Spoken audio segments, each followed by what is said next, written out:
Un ambassadeur, vous savez, l'association est française. Donc tous ceux qui travaillent ici avec lui en parfaite intelligence le représentent. Donc c'est pour ça qu'on les nomme ambassadeurs.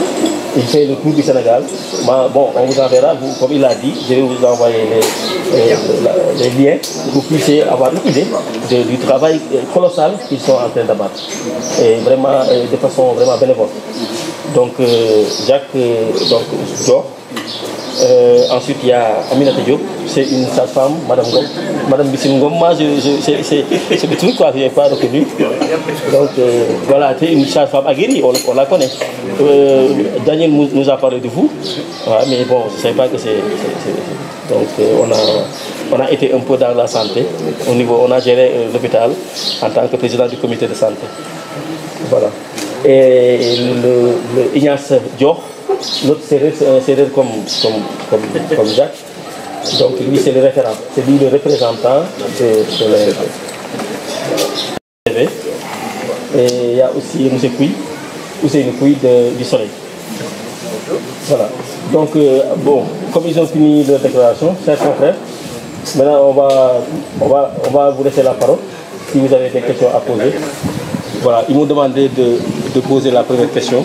Donc ma question c'est, voilà, qu'est-ce qui fait que Francis vienne ici parler d'état civil au Sénégal?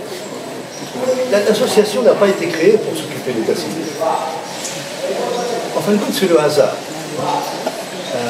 La réorientation d'ABGO, elle tient à une rencontre que j'ai faite avec quelqu'un qui avait fait une étude, c'est un député français, qui avec un haut responsable sénégalais, qui portait le nom d'Eliaï d'ailleurs, a fait toute une étude sur l'Afrique de l'Ouest. Et il a publié son étude, il l'a publiée. Je l'ai lue. Elle est affligeante.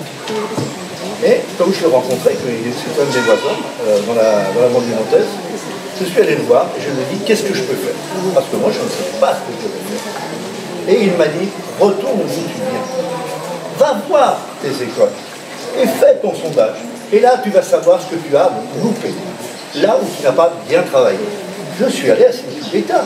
C'est là que le directeur était M. Lyon, qui est maintenant à Kerjoken, qui a fait mon sondage et qui m'a donné les résultats. L'autre école est à Sali, là, un village complètement perdu dans la forêt domaniale de Philae.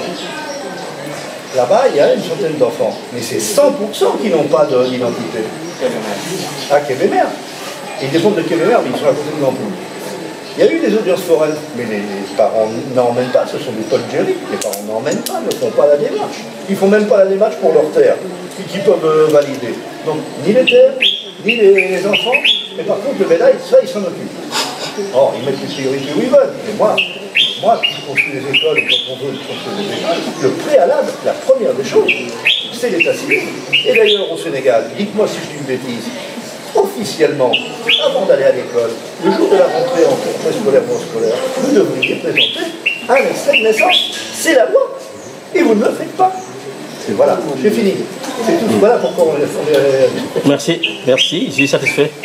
En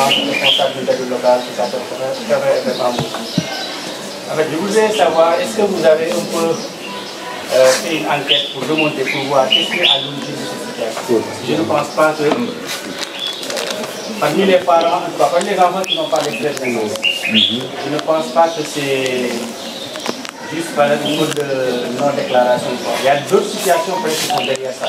Est-ce que vous vous êtes un peu investi pour comprendre ce qu'il y a derrière? Pourquoi les parents, c'est-à-dire certains parents plutôt, ne sont pas allés en tout cas inscrire les enfants à l'état civil? L'autre aspect, c'est un peu sur les conséquences. Vous êtes revenu sur ce que j'appelle les conséquences sociales. Mais il y a les conséquences économiques aujourd'hui. Parce que si ces enfants-là ne peuvent pas être encore dans les politiques publiques, dans votre communication, est-ce que vous ne pouvez pas également insister sur ça aussi? Merci beaucoup. Je m'appelle Jacques Dior. Je suis ambassadeur d'ABGO ici au Sénégal. J'ai servi dans l'administration sénégalaise en tant que directeur d'école et en tant qu'adjoint au sous-préfet, responsable de l'état civil à la sous-préfecture de Diawara à Bakel, à Niaguis dans le département de Ziguinchor à Singa dans le département de Mbour qui polarise l'économie. Les causes de la non-inscription des enfants à la naissance sont multiples. Et les responsabilités incombent à tous les Sénégalais. Il n'y a pas un seul responsable de la non-inscription. Vous savez, on n'a pas besoin aussi d'enquête pour se rendre compte du nombre d'enfants en détresse à l'école et dans les dates. En tant que directeur d'école, j'ai eu à participer à la solution de cette problématique, qui est la non-inscription. J'ai eu à recevoir des élèves qui, en fin d'année, voyaient la terre se dérober sous leurs pieds, faute d'extrait de naissance. Dès le mois de juin-juillet au Sénégal, à la période des examens, vous vous rendez compte que les organes de presse, parce que vous êtes là, vous êtes plus avertis que moi, presque tous les organes de presse du Sénégal parlent de la non-inscription des candidats à l'état civil. Et le ministre est obligé de sortir une note pour récupérer ses enfants. Les causes sont multiples. Il y a le facteur économique des parents qui n'ont pas les moyens de gérer ça. Pour le baptême, on investit des milliards. Et quand il s'agit d'aller vers le centre d'état civil, c'est la croix et la bannière. Il y a d'autres qui négligent. Il y en a aussi qui ne savent pas à quel sein se vouer parce qu'analphabètes. Je ne vous apprendrai pas que cette année, rien que dans la région de Kaffrine, vous avez lu dans la presse qu'il y avait des milliers d'enfants qui ne pouvaient pas faire l'examen. À l'ouverture des classes, les parents ne sont pas obligés d'amener des bulletins de naissance parce que l'enfant est en âge scolarisable. C'est une cause aussi de cette problématique. Et on ne peut pas imposer à tous les parents d'amener des pièces d'état civil. Donc, les responsables sont de part et d'autre de la population qui devait sensibiliser, des parents et d'une part aussi de l'État.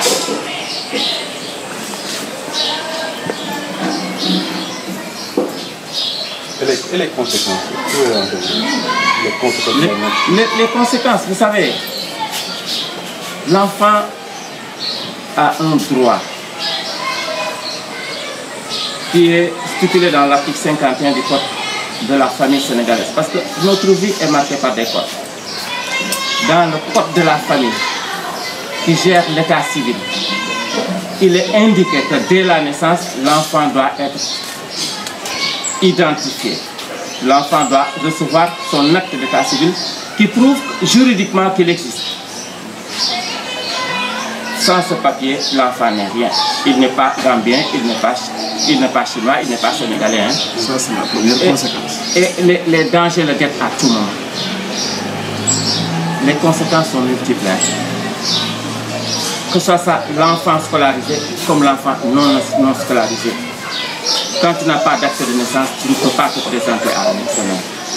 Tu n'auras pas de pièce d'identité. Tu n'auras pas une pièce d'identité qui puisse te permettre de voyager, d'aller à la Mecque. Si je prends l'exemple des Dara, chaque année, ces enfants se présentent à des concours de récital de Coran. Sur l'ensemble du territoire, c'est possible. Mais quand ce dernier sera le premier dans ce récital de Coran et devra représenter le Sénégal dans les pays arabes ou bien dans un autre pays, est-ce qu'il pourra voyager? Non, il ne pourra pas voyager. Les statistiques sont faussées parce qu'un pays vit de statistiques, vit de temps.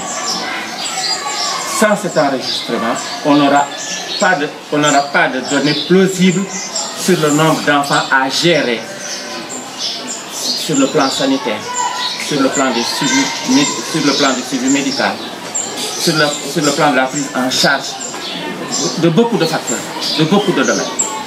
Également, Daniel a parlé de prostitution et travail forcé.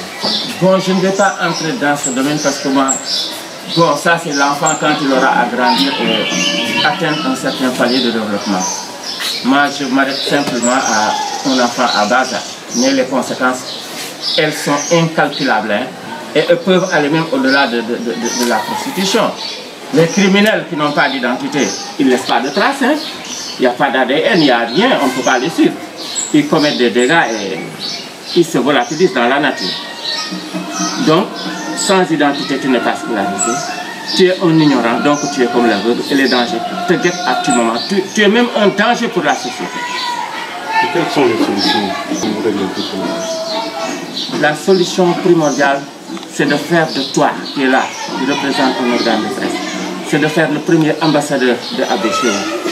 C'est de maintenir que la sensibilisation soit une donnée constante, qu'elle soit permanente. Que chaque Sénégalais se lève pour être un relais.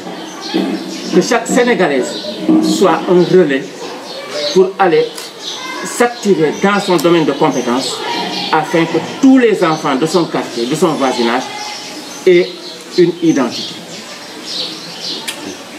Il y a Hassan Diouf de l'APS qui a de faire là. Ouais, la proposition, c'est de suggérer, peut-être au service d'état civil, d'avoir un point focal au niveau de structures de santé, mais surtout au niveau des maternités, pour qu'un enfant qui est né soit déclaré aussitôt et que la maman en sortant amène avec elle l'extrait de naissance de son enfant et qu'on puisse la sensibiliser surtout sur l'importance de cet extrait de naissance. Bon, c'est vrai que vous me direz que toutes les femmes n'accouchent pas dans les maternités, mais il y a dans les structures, il y a au niveau des postes, il y a des badjanokors qui sont là. Et elles doivent pouvoir jouer ce rôle-là au niveau des populations et demander aux femmes qui viennent d'accoucher, parce que toutes les badjanokors savent quelle femme a accouché, à quelle date, dans quel quartier. Et aller demander à la femme si l'enfant dispose d'un extrait de naissance avant même le jour du baptême. Il y a la prédominance des hommes à ce niveau. Parce que vous... ABGEO a démarré, par exemple, plusieurs années. Mais le problème, en effet, c'est les réserves forêts. C'est-à-dire que vous avez un problème de réserves forêts. Parce que, quand, par exemple, à Niani, il y a beaucoup de jeunes qui n'ont pas, par exemple, d'extrait. Ils n'ont pas même d'enfants. Est-ce que l'État est prêt à vous soutenir par rapport aux réserves?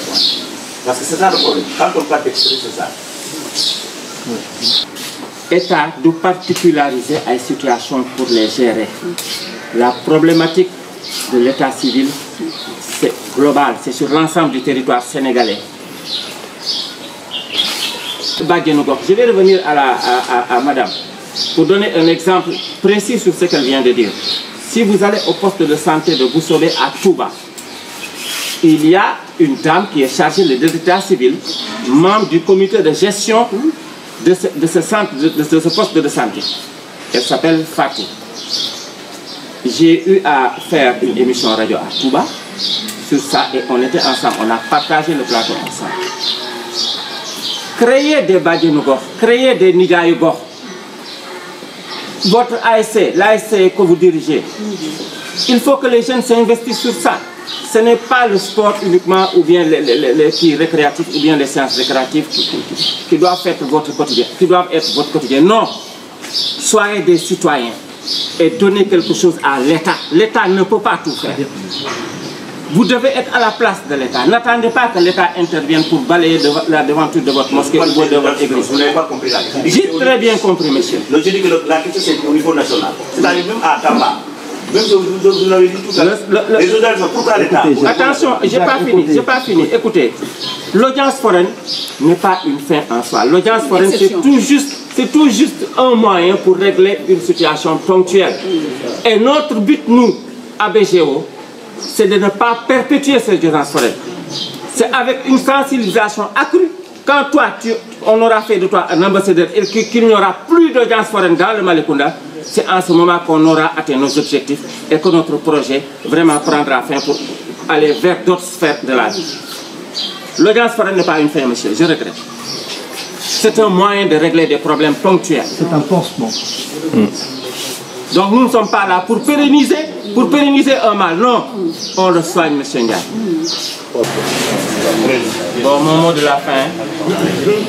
Bon, je vais demander à chaque Sénégalais qu'il applique le slogan latin qui demande aux gens de se changer en changeant. Mutatis mutandis. Que l'on change. Que l'on fasse tout pour que l'enfant sénégalais soit déclaré à la naissance. Qu'on fasse tout pour éradiquer cette problématique qui fait mal et qui retarde notre Sénégal, qui ternit l'image de marque de notre Sénégal. Bon, merci pour votre présence. Merci aussi pour les pertinentes questions que vous avez eues à nous poser. Je vous encourage et vous félicite dans votre mission. Merci. Je tiens particulièrement à vous remercier, d'abord de votre écoute, de la pertinence de vos questions, et on souhaite que vous soyez nos meilleurs ambassadeurs.